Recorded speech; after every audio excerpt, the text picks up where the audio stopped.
అధ్యాయము 17వ వచనమును మన మూలవాక్యంగా చదువుకుంది.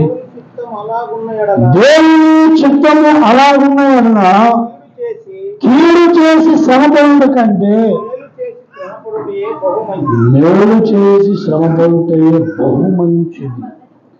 దేవుడి మాటలను మన ఇంట్లో దీవించి ఆశీర్వదించినట్లు ప్రార్థన చేస్తున్నాం. ప్రేమ నమ్మకం కలిగిన మా మహాపరిశుద్ధ పరమ తండ్రి, ఈ బంగారు పాదములకు వందనాలు, స్తోత్రాలు. మా గొప్ప దేవ, పరిశుద్ధ పునరుత్థాన దినమున మీరు నాతోనూ మాతోనూ మీరు మాట్లాడి దేవా తండ్రి నా యందు మా యందు మీ కార్యం జరిగించి సంపూర్ణ పరిశుద్ధత పవిత్రత మీరు మాకు అనుగ్రహింప చేసి యోగ్యముగా ఈ బలు కాలిబాలుతూ ఈ కృప మందరికి మీరు అనుగ్రహింప చేయమని దాసుడే నన్ను మీకు భద్రపరిచి నడిపించి మీరు నడుపుకుని సాధించి మీ కృపలో మమ్మల్ని అందరినీ పాలి భావిస్తుంది. మీ ఆశీర్వాదములకు వారసులుగా మమ్మల్ని నడిపించున్నాను. నామకు మహిమ తెచ్చుకున్నాను. యేసయ్య పరిశుద్ధత మీ శ్రేష్ఠ నామం నా ప్రార్థన అడిగి వేడుకుంటున్నాను. హల్లెలూయా. ప్రభువునందు ప్రియులారా, చెప్పబడిన లేదా చదవబడిన వాక్యము మీరు అదే పనిగా ధ్యానం చేస్తే అయిపోయింది మెసేజ్. మరి నేను ప్రత్యేకంగా ఇంకేమి చెప్పక్కర్లేదు. మీరు అదే పనిగా మాటి మాటికి ఆ వచనాన్ని మీరు ధ్యానం చేస్తారు. ఆ వచనాన్ని మీరు ధ్యానం చేస్తే మీకు తెలియకుండానే ఒక రకమైనటువంటి వైరాగ్య స్థితికి వెళ్ళిపోతుంది.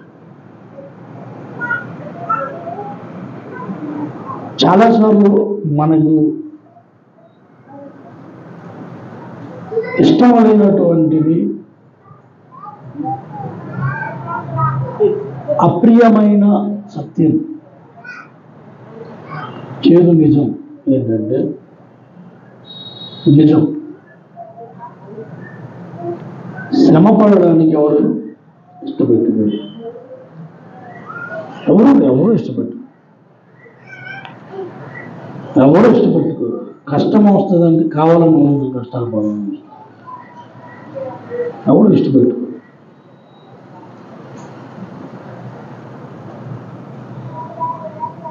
అందులో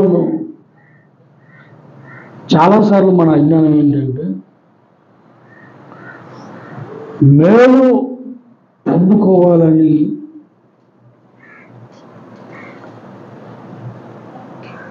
కొన్ని సుఖాలు అనుభవించాలని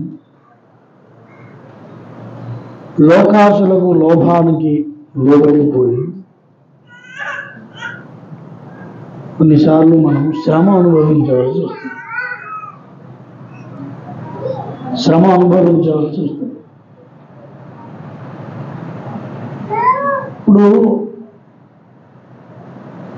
అందరూ దేని కొరకు శ్రమ పడుతున్నారు?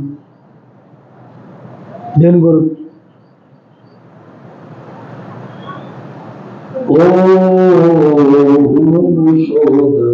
పరమగురుని బోధ నమ్మిన తొడగు నరక బాధ.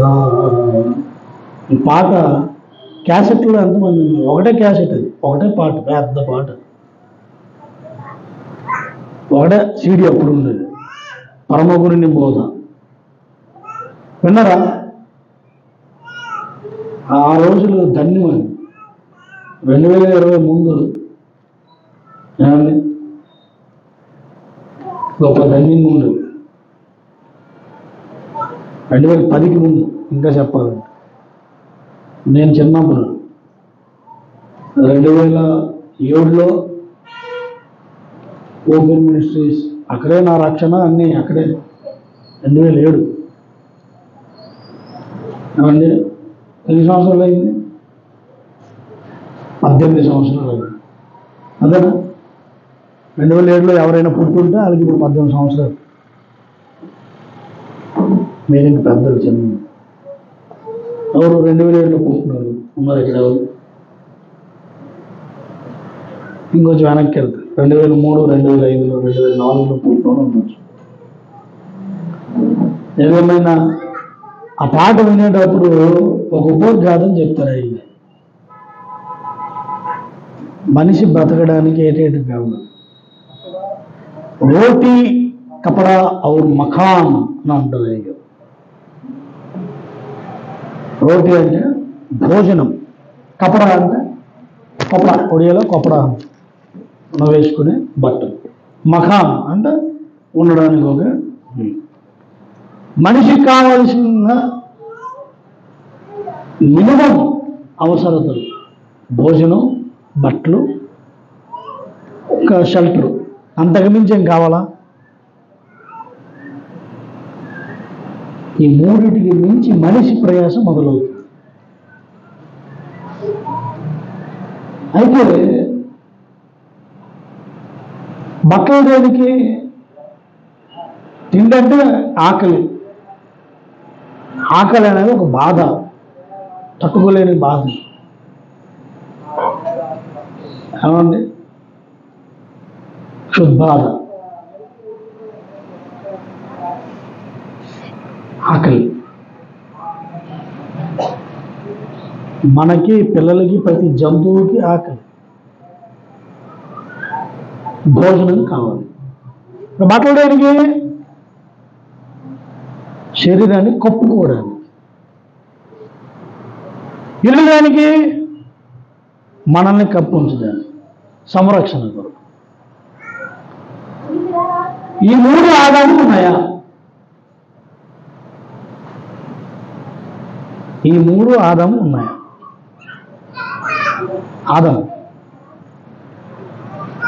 ఆదాము మంచి నుండి తీయబడిన తర్వాత తోటలోనికి వెళ్ళి దాల్చిని, యాలకులు, లవంగీలు, బిర్యానీ ఆకు తెచ్చుకొని పక్కనున్న కోడిని చెక్కోసి బిర్యానీ వండుకొని తినేను అని ఉంటే, ఓహో, ఆదాముకు కూడా రోటీ అంటే భోజనం అవసరమైనది మనం చెప్పు. అలాగనే అక్కడ నుండి ఆదాము చక్కనైన పట్టు దారాలు తీసుకుని పట్టును నేసి పట్టు వస్త్రములను కట్టుకునేను. అక్కడ నుండి మంచి భవంతిలో ఆదాము నివసించను అని ఉంటే, ఇవన్నీ మనిషికి తప్పనిసరిగా ఉండవలసిన మినిమం అవసరతలు పూర్వకాలం నుండే అని అనుకోండి. ఇవన్నీ ఆదాముకి ఉన్నాయా? లేవు. ఈ మూడు ఇప్పుడు కావాలంటే మనిషి కష్టపడవలసిందే. ఈ మూడు కావాలన్నా మనిషి శ్రమ పడవలసిందే. ఒకవేళ పొందుకున్న తర్వాత మనిషికి దాంతో ఆగట్లేదు. రేపటి కూర్చి అంటే రేపటి కోసం అన్నట్టు దాన్ని అలాగా రిజర్వ్ చేయడానికి ప్రయత్నం చేస్తూ ఉన్నాడు. మరి ఆదాం పరిస్థితి ఏంటి? దేవుడు అన్నాడు, నువ్వు ఈ తోటలు ఏదైనా తిను అన్నాడంటే నీకు free meals, no need to cooking, no need to దున్నవలసిన ఫార్మింగ్ చేయాల్సిన అవసరం కూడా లేదు. ఏమండి? ఏమి చేయవసరం లేదు. నీకు ఆకలి అనిపిస్తే వెళ్ళి ఏదైనా తినేది, వేటాడవలసిన పని కూడా లేదు. చక్కగా భోజనం దొరికేది. మరి ఎక్కడ ఉన్నాడు? నివాసం కోసం ఇంట్లో చెప్పలేదు, ఎక్కడైనా ఉంటాడు. ఎందుకంటే ఆయనకి వర్షంలో తడిసిపోతాడేనో, ఎండలో ఎండిపోతాడేనో, మంచు పడిపోతే జబ్బు చేస్తుందేనో అనే పరిస్థితి లేదు. అసలు జబ్బు అనేది లేదు, వ్యాధి అనేది లేదు, రోగం అనేది లేదు.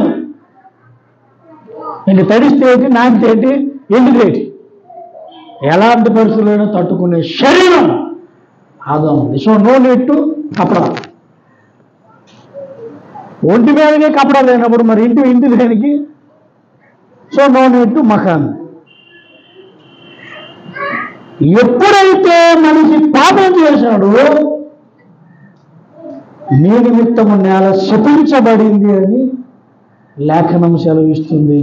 ఇక్కడ శ్రమించడం మొదలెట్టాడు. కష్టపడకపోతే తిండి దొరకదు.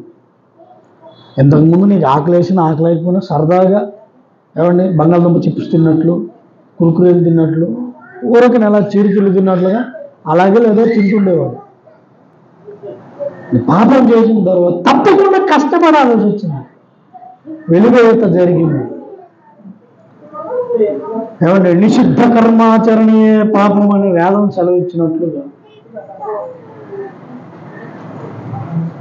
పాపం చేసి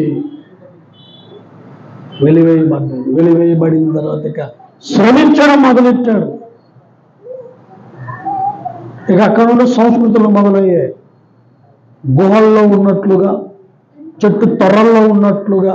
ఆవాసం ఏంటప్పుడు యెహోవాయే వాళ్ళకి చర్మపు చొక్కాయలు చేయించారు. అంటే వస్త్రం అక్కడ ప్రారంభమైంది.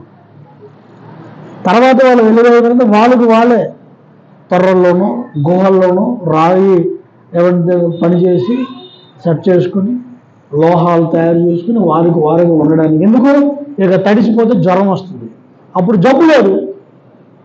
పాపపు రోగం ఎప్పుడైతే ఎంటర్ అయిందో మనిషి చనిపోయేటట్లుగా, చనిపోవడానికి అనుకూలమైన దిశలో శరీరం నడుస్తూ ఉంది. మీకు తెలుసా మన శరీరం ఎలాంటిదంటే నిన్ను మరణం వైపు నడిపించేది మన శరీరం. మీకు తెలుసో లేదు? మన శరీరము మనల్ని మరణం వైపు నడిపిస్తుంది. నీ వయసు పెరుగుతున్న కొద్ది నీ కణాల శక్తి తగ్గిపోతూ ఉంటుంది. మన కణాల్లో లైసోజోమ్ అనేటటువంటి ఒక కణ అంగం ఉన్నది. అది కణాన్ని తినేస్తుంది. సూసైడల్ బ్యాగ్స్ అని అంటారు వాళ్ళు, లైసోజోమ్స్. అప్పుడు నిన్ను మరణం వైపే తీసుకుని వెళ్తాయి. అందుకే వృద్ధాప్యం అనేది వచ్చింది. ముసలితనం రాను రాను రాను రాను రాను రాను చావుకే వెళ్ళిపోతావు. తప్పకుండా నువ్వు చనిపోతావు. అందుకే బతుకున్నావు. ఎవడైనా బతకైనా చనిపోయిన వాడు ఉన్నాడా అంటే లేడు. అందరూ అలాగే వెళ్ళినవాళ్ళు చరిత్రలో ఉన్నారు. హనోకు ఉన్నాడు, దేవునితో నడిచిన వాడు. ఏలియా ఉన్నాడు, మరణం లేనటువంటి వాడు. ఏమండి? అలాగా నీ శరీరము మరణం వైపు నడిపిస్తుంది, రోగాలను కలిగిస్తుంది. నీ శరీర కణాలను పోషిస్తూ ఉండాలి, సంరక్షిస్తూ ఉండాలి. కణాలు కనుక డ్యామేజ్ అయితేనే చాలా ప్రమాదం. కాబట్టి అప్పుడు ఆదాముకు ఆవాసన అవసరం లేదు, ఇప్పుడు అవసరమైంది. ఏదేమైనా ఒక మనిషి బ్రతకడానికి ఇప్పుడు కనీస అవసరతలు ఏంటండి? భోజనం, బట్టలు, గృహము. అది అద్దె గృహం కావచ్చు, సొంత గృహం కావచ్చు, అది కావచ్చు, పెద్ద బిల్డింగ్ కావచ్చు, రేకిల్లు అవ్వచ్చు, చిన్న గుడిసె అవ్వచ్చు. మినిమం ఒక మనిషి ఉండడానికి. వీటిని సంరక్షించుకోవడంతో పాటు మనిషి తన ఉనికి కొరకు ఉనికిని నిలబెట్టుకోవడానికి ప్రయత్నం ప్రారంభమైంది. ఉనికి, దట్ మీన్స్ నేమ్. ఆ నేమ్ ఉన్నప్పుడు ఇక సంపద పెంచుకోవాలి. నలుగురిలో ఒకటిగా అందరితో సమానము. వీడు కొంచెం ఎక్స్ట్రా ఉందనుకో, ఆయన కొంచెం ఎక్స్ట్రా. ఆస్తిపాస్తులు కానీ, గొడ్డు గోద కానీ, ఏమండి ఇక్కడ అందరూ మామూలు పడుతుంది. ఒకరు ఎవరో ఖరీదైన పట్టు చీర కట్టు, మన దృష్టి అంతా వారి వైపు. నగ వేసుకొచ్చారనుకో, మన దృష్టి ఆటోమేటిక్ ఇక్కడ అందరితో పాటు వారు కొంచెం స్పెషల్. ఉనికి, మానవుని ఆలోచన దాని మీద పడింది. ఎవరికి ఎంత పశు సంపద ఉంటే వాళ్ళే గొప్పవారు. అందుకే మీరు ప్రారంభ అధ్యాయాల్లో చదివితే అబ్రహాముకి ఇన్ని గొర్రెలు ఉండను, ఇన్ని ఒంటెలు ఉండెను, ఇన్ని మేకలు ఉండెను, ఇన్ని పశువులు ఉండెను. సంఖ్య ఎవరికి ఎక్కువ వారి ఆస్తి ఏంటంటే పశు సంపద, గొర్రెలు మేకలు. పూర్వను అవి ఎక్కువ గొర్రెలు ఉన్నాయనుకో వాళ్ళు చాలా ధనవంతులు, ఎక్కువ పశువులు ఉన్నాయనుకో వారు చాలా ధనవంతులు, ఎక్కువ వ్యవసాయం చేస్తున్నారనుకో వారు చాలా ఎకరాలు ఎకరాలు ఎకరాలు కరకరాలు ఇలాగా చెప్పుకుంటూ. అవునా కదా? అప్పుడు డబ్బున్నవాడంటే అప్పుడు తక్కువ, అప్పుడు డబ్బున్నవాడంటే అన్నం తిన్నాడు, డబ్బున్నాడు. వరి అన్నం ఎవరు తింటారో డబ్బు. 1900 సంవత్సరంలోపే ఇదంతా. అరే నేను ఆది కారణం చెప్పట్లేదు. 19వ శతాబ్దం వరకు రైస్ తింటే వాడు చాలా ధనవంతుడు, సారుబొమ్మ. అంతకుముందు మరేడు తినేవాళ్ళు? కొర్రలు, ఊదలు, సామలు, గంటిలు, ఇవే. ఊదన్నము, కొర్రన్నము. ఇప్పుడు హెల్త్ మెటీరియల్స్ ఏమండి? సోడు పిండితోటి రాగులు జావ, రాగి ఉప్మా, తోప దాని ఉప్మా, రకరకాల ఐటమ్స్కి ఇప్పుడు అవి ఆ బిజినెస్ పెట్టుకున్నాడు చాలా గొప్ప అయిపోతుంది. ఒకప్పుడు అవే మనకు ఆహారాలు. అన్నం తింటాం, డబ్బులు, వ్యవసాయం. మనిషి ఉనికిని కాపాడుకోవడానికి ఆస్తిపాస్తులను సంపాదించడంపై దృష్టి పెట్టాడు. ఒరే మనిషి బతకాలంటే రోటీ కపడా మకాంతో పాటు ఉనికి కూడా ఉండాలి, లేకపోతే సమాజాన్ని తొక్కేస్తుంది. అక్కడితో ఆగకుండా భూమి మీదకి పడ్డాడు. భూమిని సంపాదించుకుంది. ఎవరికి ఎక్కువ ఆస్తి? ఏమండి? అక్కడ ఉన్నవాడికి రాజు అయ్యాడు. రాజులు అనేక మందికి హెడ్, చక్రవర్తి అయ్యాడు. మనిషి చక్రవర్తి అవ్వడానికి. అయితే పరోక్షంగా ఒక విషయం ఏమిటంటే దేవుడు చక్రవర్తి. హల్లెలూయా. దేవుడి దగ్గర కూడా రాజులు ఉన్నారు, సామంత రాజులు ఉన్నారు. దేవుడు అనేక భూభాగములకు యజమానిగా ఉన్నాడు,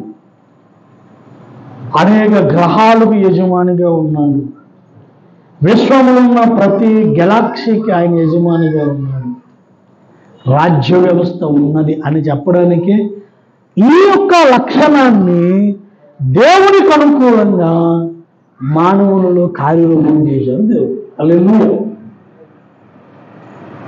ఇంతవరకు బాగానే ఉంది.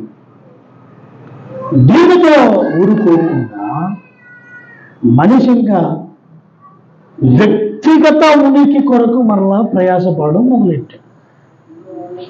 అతనే ఉన్నాడు, నేను నేను నేను నేను ఒక వ్యక్తి అవ్వడము దేవుని చిత్తమైతే పర్వాలేదు, నీవు అలా అవ్వడము దేవుని చిత్తమైతే పర్వాలేదు. కానీ నువ్వు అదే స్థితి కొరకు నువ్వు ప్రయత్నం చేసి కొన్నిసార్లు శ్రమలు అనుభవించవలసి వస్తుంది. కొన్నిసార్లు శ్రమలు అనుభవించవలసి వస్తుంది, నష్టపోవలసి వస్తుంది. ఏమండి? అన్యాయము చేయవలసి వస్తుంది.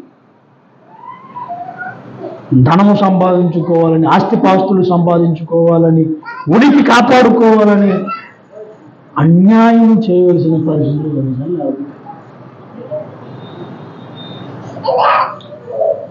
దాన్ని బట్టి నీకు శ్రమలు కలగడానికి కూడా అవకాశం ఉంటుంది.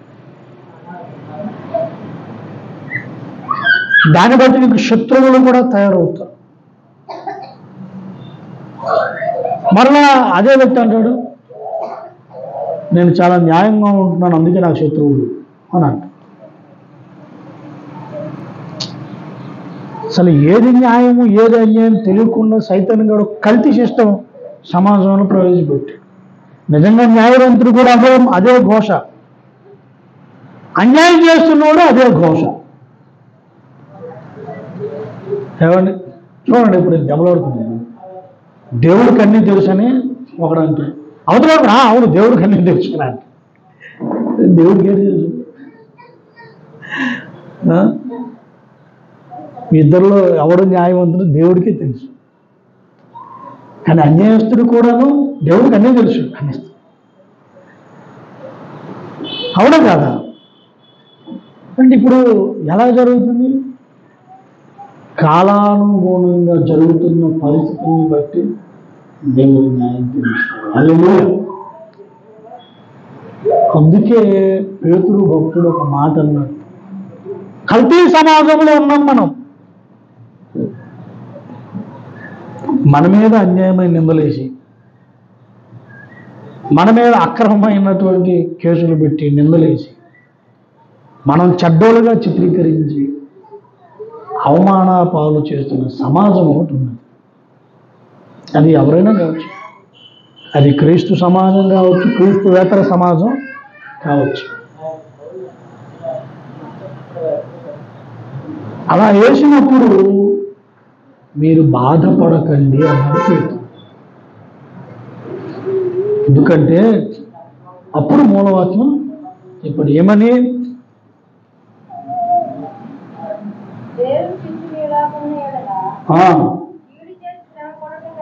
అబ్బా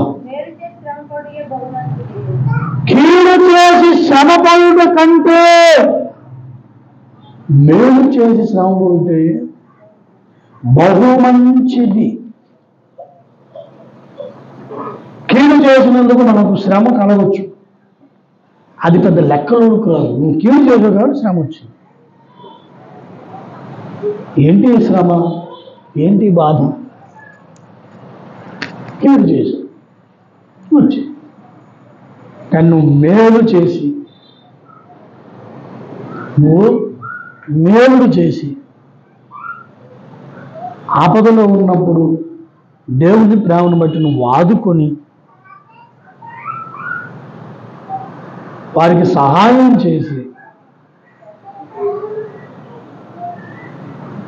నీకేమైనా కీడు వచ్చిందని, అది చాలా మంచిది, అనుభవించు. కానీ నువ్వు తప్పు చేసి ఏమండి అయ్యో నాకు శ్రమ, నాకు నింద అని అంటే అది అక్రమం. ఎవడైనా కానీ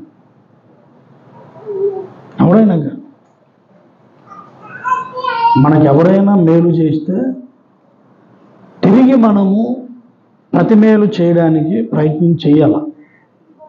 ఒకవేళ అవనప్పుడు కీడు మాత్రం చేయకూడదు. కీడు చేసి మేలు అనుభవించకండి. అవును, మేలు చేసి కీడు అనుభవించుట బహు మంచిది అమ్మ. మనం మంచి చేస్తే నీకు అందరూ పూలదండలు వేసి సూపర్ రా, గ్రేట్ రా అని అనరు. ఇందాక లేదు చెప్పాను, సమాజం కల్తీ అయ్యింది. నేను అందరూ శబాష్ చాలా గొప్ప, వెరీ గుడ్ అని అంటారు. పెద్ద పుడిగి వీడివి చేసాడు అని తిట్టుకుంటారు, అవమానిస్తారు.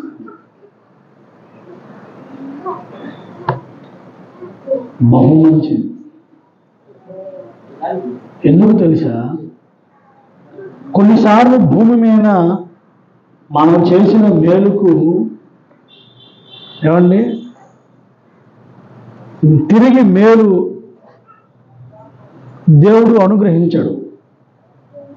ఎందుకంటే కొన్నిసార్లు అది పరలోకములోను పొందాలని అందరూ ముందు ఇక్కడ పొందితే అంతమంది ముందండి. మా అయితే ఇప్పుడు మన సంఘం 30 మంది ముందు చాలా మంచివాడు, బాగా చేశాడు, అది అలాగే మనం చేస్తాం. సమాజం ఒక 5గురు కూర్చున్నారు, వీడు చాలా మంచోడురా. 10 మంది ఒక 3-4 కూర్చున్నప్పుడు నేను అందరి విషయం విన్నాను కానీ ఇదిగో ఈ మనిషి చాలా గొప్పడు, ఎంత పని చేసేది. అలా అన్నప్పుడు మన భుజాలు గజాలైపు అవసరం లేదు. ఈ 2-3 ముందే ఈ మంచి తెలిసిపోయింది. దేవుడు ఏం చేయాలనుకున్నాడు? విశ్వములో నువ్వు చేసినటువంటి మేలును ప్రకటించాలనుకుంటున్నాడు. హల్లెలూయా. అందుకే కొన్నిసార్లు మేలు చేసినందుకు నీకు కీడు ఇక్కడ జరిగేటట్లుగా అనుమతిస్తాడు దేవుడు. అయ్యో ఎందుకు ఇలా జరిగింది, ఎందుకు ఇలా జరిగింది. పౌలు భక్తుడు కూడా అలాగే అనుకున్నాడు. అపోస్తుల కార్యముల గ్రంథంలో 21వ అధ్యాయం 14వ వచనంలో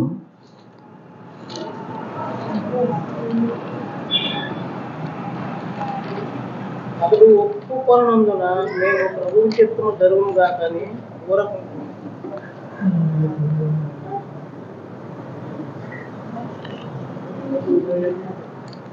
మళ్ళీ చదవండి. 21:14 కదా. అతడు ఒప్పుకొనందున మేము ప్రభువు చిత్తము జరుగును గాక అని ఊరకుంటున్నాం. అతడు ఒప్పుకొనందున మేము ప్రభువు చిత్తము జరుగునుగా కానీ ఊరుకుంటేమి. ఎందుకు ఏది జరిగింది? 10 నుండి చదవండి. మేము అనేక దినము అక్కడ ఉండగా అగబు అను ఒక ప్రవక్త యోదయ నుండి వచ్చిన అతడు మా యొద్దకు వచ్చి పౌలు నడికట్టు తీసుకొని తన చేతులను కాళ్ళను కట్టుకొని యెరూషలేములోని యూదులు ఈ నడికట్టు గల మనుషుని ఇలాగ బంధించి అన్యజనుల చేతికి అప్పగింతురని పరిశుద్ధాత్మ చెప్పుచున్నాడని నేను ఈ మాట విన్నప్పుడు మేమును అక్కడిన వారును యెరూషలేమునకు వెళ్ళవద్దని అతన్ని బతిమలాడుకుంటేము కానీ పౌలు ఇదెందుకో మీరు ఏడ్చి నా గుండె బద్దలు చేసేదరెలా? నేనైతే ప్రభువైన యేసునామము నిమిత్తము యెరూషలేములో బంధింపబడుటకు మాత్రమే గాక చనిపోవుటకును సిద్ధముగా ఉన్నానని దేవుని స్తోత్రం కలుగును. అయి అగబు అనే వ్యక్తిని, బాబు యెరూషలేముకి వెళ్ళకు, ఇదిగో ఎలాగిప్పుడు నేను కట్టబడి బంధించబడ్డాను అలాగే నేను బంధించేస్తారు, వద్దు అన్నాడు. పౌలు ఏమన్నాడు?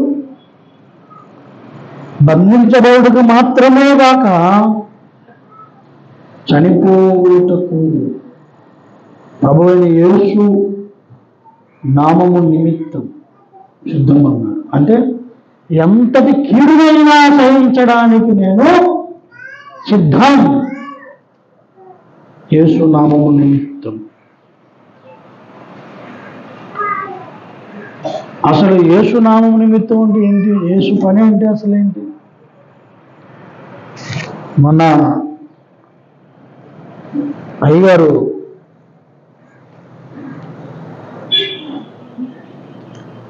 నిన్నే ఒక మాట అన్నాను. అసలు దేవుని పని అంటే ఏ సందర్భంలోనైనా ఏ పరిస్థితుల్లోనైనా ఎక్కడైనా న్యాయము జరిగించడమే దేవుని పని. హల్లెలూయా. ఏ సందర్భంలోనైనా ఏ పరిస్థితుల్లోనైనా ఏ స్థలములోనైనా న్యాయము జరిగించుట దేవుని పని. ఆ పని నిమిత్తము నీకు ఎంతటి కీడు వచ్చినా నువ్వు ధన్యుడు, సహించు. ఎంతటి కష్టం వచ్చినా నువ్వు సహించు, అంతటి నష్టం వచ్చినా నువ్వు సహించు. నువ్వు అసలు రక్షణ పొందినప్పుడు ఒక కమిట్మెంట్ అయిపోవాలి. నేను యేసు ప్రభువుని అంగీకరించి, ఆయన ఎవరంటే పరిశుద్ధుడు. నేను యేసు ప్రభువుని అంగీకరించాలంటే ఇంతకుముందు నేను దేవుళ్ళు కాని వారిని వారితో సహవాసం చేశాను. ఇప్పుడు నేను సెపరేట్ అయిపోయినందుకు నా మీద భయంకరమైన ప్రతికూల పరిస్థితులు ఎదురవుతాయి. అవి నువ్వు చనిపోయినంత వరకు, ఈ భూమిని వదిలినంత వరకు నీ మీద ప్రభావితం చూపుతాయి. వాటిని ఎదుర్కోవడానికి నీకు సామర్థ్యము కలిగిన వాడిగా పరిశుద్ధాత్మ దేవుడు సిద్ధపరుస్తాడు. నువ్వు కమిట్మెంట్ అయిపోవాలి, నేను వాటిని ఎదుర్కోవాలి, కానీ అలాంటి శ్రమలు కానీ డోంట్ కేర్, దేవుడు నేను సిద్ధపరుస్తాడు. లేకపోతే నీవు ఆ శ్రమల సుడిగుండ ప్రవాహంలో కొట్టుకెళ్ళిపోవడం ఖాయం. కాబట్టి ప్రభువునందు ప్రియులారా, మేలు చేసి కీడు అనుభవిస్తే చాలా మంచిది అన్న, చాలా మంచిది, బహు మంచిది. మనకి ఏదైనా కీడు జరిగిందో దేవుని స్తుతించు. అయ్యా ఎందుకైందో తెలియదు, మరి నీకు స్తోత్రం, స్తోత్రము తండ్రి, నీకు స్తోత్రం అని అనుకో.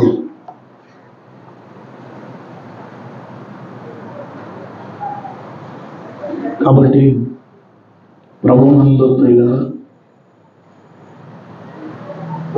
దేవుడు నీ జీవితంలో చేస్తున్న కార్యాలు ఎలా ఉంటాయంటే, మీకు ఒక మాట చెప్తాను. ఇందాక అక్క స్టేటస్లో చూశాను, వాడిపోయిన పువ్వులకే రంగులద్దించే దేవుడు నీకు కీడుకు అప్పగిస్తాడు. మొన్న సంవత్సరం 40 విలాపవాక్యము గ్రంథంలో మనం చదువుకున్నాం. ఒకసారి తీయండి, విలాపవాక్యము గ్రంథము 8వ అధ్యాయము చదవము.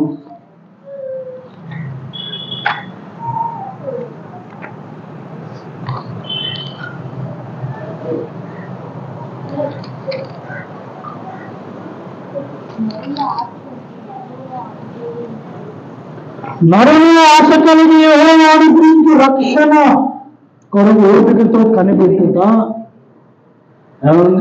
ఓపికతో అనే మాట మనము చెప్పవచ్చు. 23వ వచనంలో చూడండి, అనుదినము నూతనముగా ఆయనకు ఏటి పుట్టుచున్నది, వాత్సల్యత. నీవు ఎంతైనా నమ్మదగిన వాడు. హల్లెలూయా. నువ్వు ఎంతైనా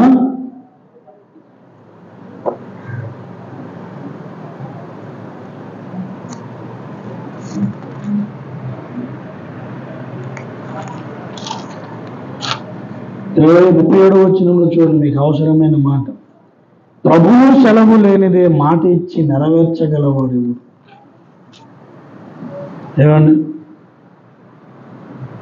మహోన్నతుడైన దేవుని నోట నుండి కీడును మేలును వెళ్ళును కదా.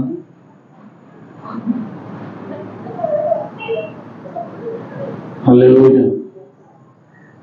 కాబట్టి ప్రభువునందు ప్రియులారా, దేవుడు చాలా గొప్పవాడు. అధ్యాయం మొత్తం చదివితే భక్తుని యొక్క ప్రార్థన మీకు చాలా అద్భుతంగా అర్థమవుతుంది. దేవుడికి మన మీద అనుదినము వాత్సల్యం పుడుతుంది. అలాంటి దేవుడు నిన్ను కీడు ఎందుకు అప్పగిస్తాడు? అది నా ప్రశ్న. కానీ మనం ఏంటంటే కొంచెం ఏదైనా బాధ అనిపిస్తే సరే, ఓ చాలా దుఃఖపడిపోతుంది. అవి అన్యాయం జరిగిందో, నాకు అన్యాయం జరిగింది. ఇప్పుడు అన్యాయం జరిగింది ఎలాగోని తెలుసా, కంపేర్ చేసుకుని అనుకుంటా, ఆమెకి ఎలాగో ఉంది, నాకేం ఇలా చేసాడు, వాళ్ళు ఎలాగో నాకేం ఇలా ఉంచాడు అని కంపారిజన్ తోటి దేవుడిని ఇది ఏం న్యాయం? ప్రతి ఒక్కరికి నువ్వు చూసే కోణం బట్టి వారి వారి పరిస్థితులు వేరు. ఎంత శక్తికి అంతే గాలని ఒక సామెత ఉంది. మనం అందరం అనుకోవచ్చు, వాళ్ళకేమి వాళ్ళెందుకు ఎవరు, వాళ్ళకేమి వీళ్ళెందుకు చేయడు, వాళ్ళెందుకు వీళ్ళెందుకు వాళ్ళెందుకు అని నువ్వెందుకు అంటావు. నాకు ఇది అస్సలు చేతకాని మాట. నా ఉద్యోగంలో కానీ ఏమండి ఇక్కడ ఆధ్యాత్మికంగా కానీ నాకేదైనా పని అప్పగిస్తే, నాకేదైనా డబ్బులు అడిగితే, నాకేదైనా అంటే ముందు నా లెక్క ఏది నేను చెప్తాను. వాళ్ళకేంది వాళ్ళు బాగా ఉన్నారు ఎవరేమి అని అన్నాం, అని అనలేదు కూడా. వాళ్ళకేమో మీరు ఈ పని అప్పగించు అని అన్నాం. నాకు ఈ పని నా అధికారులు అప్పగిస్తే శక్తి లోపం లేకుండా చేయడమే నేను నేర్చుకున్నాను. హల్లెలూయా, దేవుని స్తోత్రం. దీనిని బట్టి వాళ్ళకెందుకు ఎవరు వీళ్ళకెందుకు ఎవరు అన్నాం. నాకున్న టైం పీరియడ్లో నాకున్నటువంటి ఏమండి సమయ సీమలో ఆ పని కంప్లీట్గా నెరవేర్చడానికి నాకు అవ్వకపోతే ఇంకొక రోజు చేస్తాను, ఇంకొక రోజు చేసి నేను మెల్లమెల్లగా చేస్తాను అంటాను తప్ప ఇది వారికి ఎందుకు ఎవరు మీరు అనే మాట అనను. నా చరిత్ర లేదు, నా డిక్షనరీ లేదు అది. ఎందుకంటే నాకు పనిచ్చినోడికి తెలియదు ఎవరికైతే ఇవ్వాలని. నాకు పనిచ్చినోడికి తెలియదా ఎవరికైతే ఇవ్వాలని.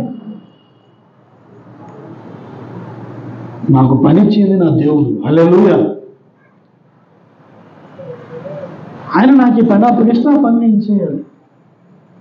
ఇది నా కాన్సెప్ట్. కాబట్టి ప్రభువునందుకు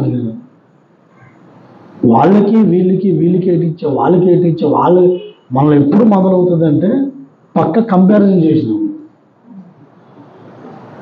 నీకు శ్రమ వచ్చిందని నువ్వు దుఃఖపడితే బాగుంది, అవతలవాడికి ఎందుకు ఆ శ్రమ లేదని బాధపడిన వాళ్ళు ఉన్నారు. నాకే శ్రమ వచ్చే వాళ్ళు అందరూ ఆడపెట్టుకి రాలేదండి. కాబట్టి తప్పు. నీ శ్రమను గురించి నీవే ప్రార్థన చేయాలి, నీ మేలును గురించి నీవే స్తుతించాలి. హల్లెలూయా.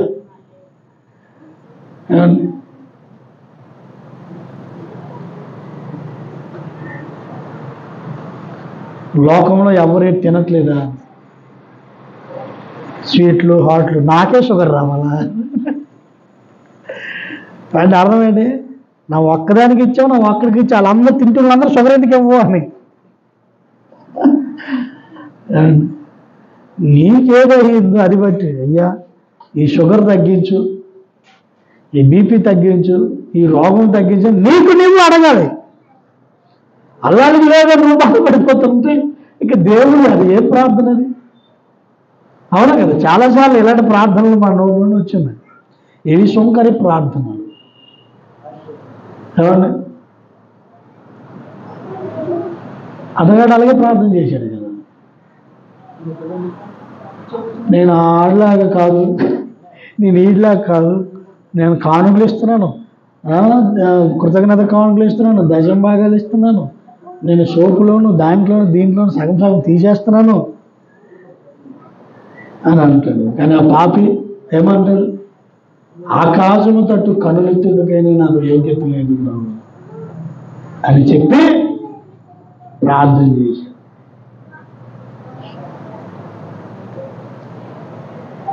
చాలాసార్లు మన ప్రార్థనలు ఇలాగే ఉంటాయి. ఎందుని బట్టి అంటే మనకు వచ్చిన శ్రమను బట్టి, శ్రమ మీద ఉన్న విశ్వాసం దేవుడి మీద మనకు ఉండదు. ఎప్పుడు కూడా దేవుడు నువ్వు పడుతున్న కష్టములో నిన్ను అలాగే ఉంచలేదు అన్నది 100% నమ్మదగిన సత్యం. హల్లెలూయా. నేను ఎప్పుడు నా స్థితిలో ఉంచాను, ఆ స్థితి నీకు అనుమతించాలని నాకు ఏదో నేర్పుతున్నాను. లేదా మన వ్యక్తిగత ప్రాబ్లం అయినా అయి ఉండాలి. అక్కడ నుండి విడుదల మళ్ళీ నీ ప్రార్థన బడి తొందరలోనే విడుదల పొందిస్తాడు. నమ్మాలి. అంతేగాని నా జీవితం అంతా ఇదేనా, జీవితం అంతా నువ్వు ఎలా ఉంటే ఇప్పుడు అలా ఉండవు. ఒక శ్రమలో నువ్వు అలా ఉంటే ఇప్పుడు చచ్చిపోతావు. మనిషి ఉండలేడు. ఆ ప్రజలకి నరాలు పేలిపోయి చచ్చిపోతాడు. కానీ నేను ఇంకా సజీవులు ఆనందంగా నీ నోట నవ్వు ఉంచి నువ్వు ఆహారం తినేటట్లుగా అన్ని రకాల సదుపాయాలు కలిగించడానికి కారణం ఏంటంటే నిన్ను ఆ శ్రమలో దేవుడు ఉంచలేదు. హల్లెలూయా. అసలు శ్రమ అనుభవిస్తే ఎంత గొప్పదో మనం చదివిన మూలవాక్యంలోనే చెబుతాడు. ఏలయనగా మనలను దేవుని యొద్దకు తెచ్చుటకు, ఎందుకు? దేవుని దగ్గరికి నిన్ను తేవడానికి అనీతిమంతుల కొరకు నీతిమంతుడైన క్రీస్తు శరీర విషయములు చంపబడి ఆత్మ విషయములో బ్రతికింపబడి పాపముల విషయంలో ఒక్కసారే శ్రమపడిన. దేవుని స్తోత్రం కలుగును. శ్రమపడుటే బహు మంచిది అన్నాడు కదా. శ్రమపడుటే బహు మంచిది అని చెప్పి ఎలాగంటే అని సెలవిస్తూ ఉన్నాడు కింద. ఏలయనగా అన్నాడు. కాబట్టి యేసు ప్రభువు వారు ఎలా శ్రమ పొందారు? మనం క్రీస్తును పోలి నడుచుకున్నవారని అన్నాడు పౌలు కొరింథీయులకు రాసిన పత్రికలో. ఏమండి 11 అనుకుంటాను, దయచేసి చూడండి. కొరింథీయులకు రాసిన మొదటి పత్రిక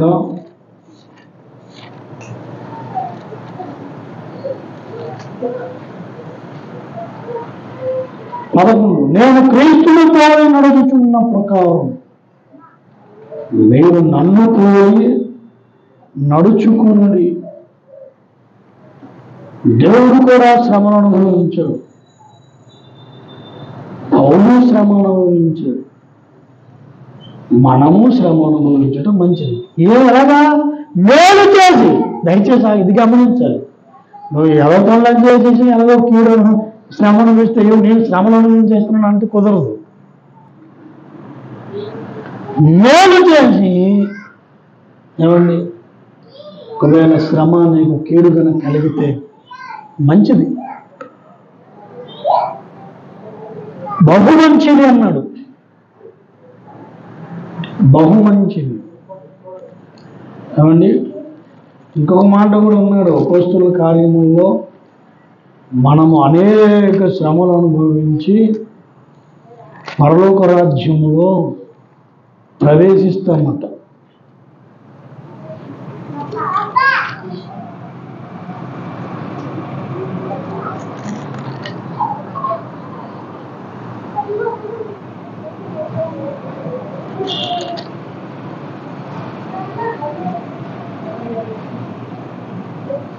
మనం అనేక శ్రమలు అనుభవించి పరలోక రాజ్యంలో ప్రవేశించాలని అంటాడు పౌలు. కాబట్టి శ్రమ వచ్చినప్పుడు ఏమండి, కుంగిపోవలసిన పని లేదు. Don't worry. ఏమండి, మనం ఏమాత్రం బాధపడవసరం లేదు. మనల్ని దేవుడు అదే శ్రమలలో అదే బాధల్లో మనల్ని ఉంచడు. ఏమండి, మనల్ని దేవుడు తన కృపను బట్టి ఆ శ్రమను తప్పించి నడిపిస్తాడు. కాబట్టి ప్రభునందు పిల్లరా, మనమందరము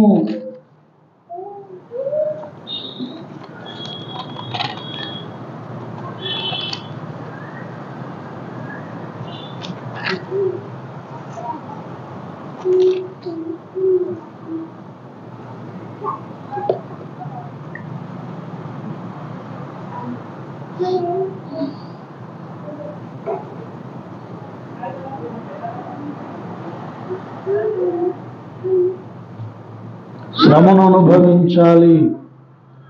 మేలు చేసి శ్రమ అనుభవించాలి.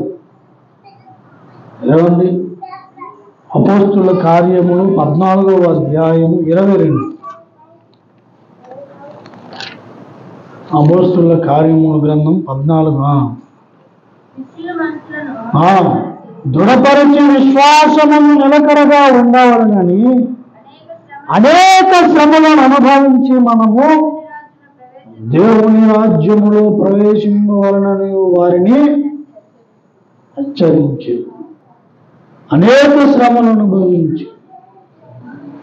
కాబట్టి మన విశ్వాసంలో దృఢంగా ఉండాలని మాట చెప్తున్నాను అన్నాడు.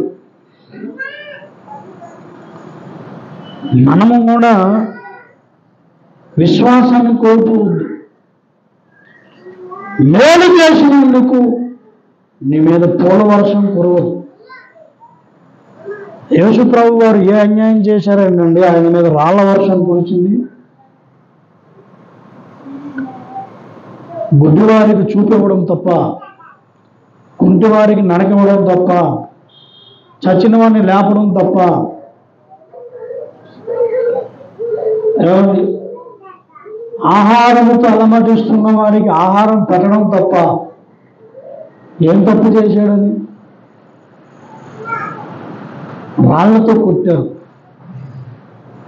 రాళ్లతో కొట్టారు. ఆయనే దేవుడు. మరి ఇప్పుడు మనుషులు చాలా మందిని దేవుడిని అనుకుంటున్నారు, వాళ్ళని ఎందుకు వదిలేస్తున్నారు? ఇప్పుడు దేవుళ్ళు అనబడుతున్నటువంటి బాబాలు కానీ ఎవరైనా గాలి నుంచి అవేవో ఇవేవో తీసుకొచ్చేస్తారు. పుట్టు కుంటోని తీసుకెళ్ళి బాబు వీని కాలువు, పుట్టు గుడ్డువాడిని తీసుకెళ్ళి వీని చూడవు, చనిపోయిన వాళ్ళు లేవు, ఎవరు చేయలేవు. యేసు ప్రభువుల వారు చేశారు. చేసినందుకు ఆయన రాళ్లతో రువ్వారు, ఆయన మీదకి రాళ్ళు రువ్వారు. మేలు చేసి కీడు అనుభవించడం అంటే. కాబట్టి ప్రభువునందు ప్రియులారా, శ్రమ వచ్చిందని మీరు కుంగిపోకండి, బాధ వచ్చిందని మీరు బలహీన పడకండి. ఎంత శ్రమ అయినా, ఎంత బలహీనత అయినా దానిలో దేవుడు నిన్ను శాశ్వతంగా ఉంచడు, దానిని తప్పిస్తాడు. ఎందుకంటే అనుదినము నీ యందు ఆయనకు వాత్సల్యం పుట్టుచున్నది. హల్లెలూయా, వాత్సల్యం పుడుతుంది. ఎందుకంటే ఆయన నమ్మదగిన వాడు. కాబట్టి ఆ నమ్మదగిన వాడి యందు మనం లక్ష్య పెట్టుకుందాం, మన మనసును సంలగ్నం చేసుకుందాం, మేలు చేసి కీడు అనుభవించడానికి సంసిద్ధులమవుదాం. కాబట్టి దేవుని కృప యందు మనం అనుభవం సిద్ధపడదాం. దేవుని మాటలు మనం విని దీవించి ఆశీర్వదించడం కాక ప్రార్థన చేసుకుందాం.